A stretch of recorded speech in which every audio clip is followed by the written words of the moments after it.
Welcome back. One final point before we go. Well, our country sure has changed. We used to protest high taxes. Now people take to the streets to protest low taxes. Across the country this weekend, liberals and progressives marched. The Tax Day March, they called it. At least part of it was sponsored by the Democratic Party. Only it wasn't the kind of tax march we've seen historically in America. This was no Boston Tea Party. This was not a protest against high taxes. This was not a protest against government abuse. This was not a protest against taxation without representation. No.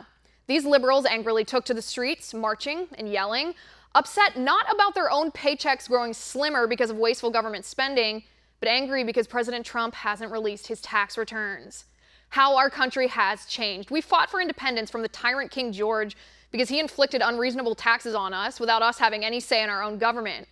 Now in our streets, malcontents march because they've cooked up a conspiracy theory that maybe our president didn't pay high enough taxes.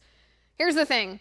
If you're more worried about Trump's taxes than you are about government wasting our hard-earned money and abusing their privilege of taxing us, you might be a liberal.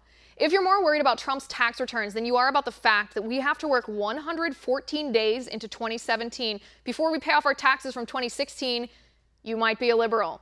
If you're angry President Trump paid a 25% tax rate, $38 million in taxes on $150 million in income in 2005, but you never said a word about Bernie Sanders paying only 13%, or Barack Obama paying only 18% compared to Trump's 25%, you might be a liberal. If you whine about wealthy people not paying their fair share of taxes, but you haven't voluntarily donated all your disposable income to the IRS, they have a tab on their website for donations, by the way, you might be a liberal. Mark Twain once wrote, "What's the difference between a taxidermist and a tax collector?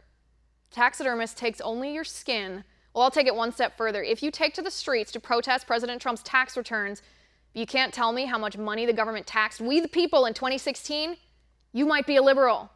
The answer to that question, by the way, $5 trillion. 31% of the nation's total income, $5 trillion. But of course you knew that, right?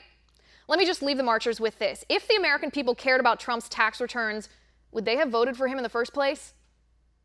And that's my final point tonight. You can reach me on Twitter at Liz_Wheeler. If you liked the show, please send me an email at oann.com/contact. In the meantime, catch us here tomorrow at 9 p.m. Eastern. And until then, have a good night.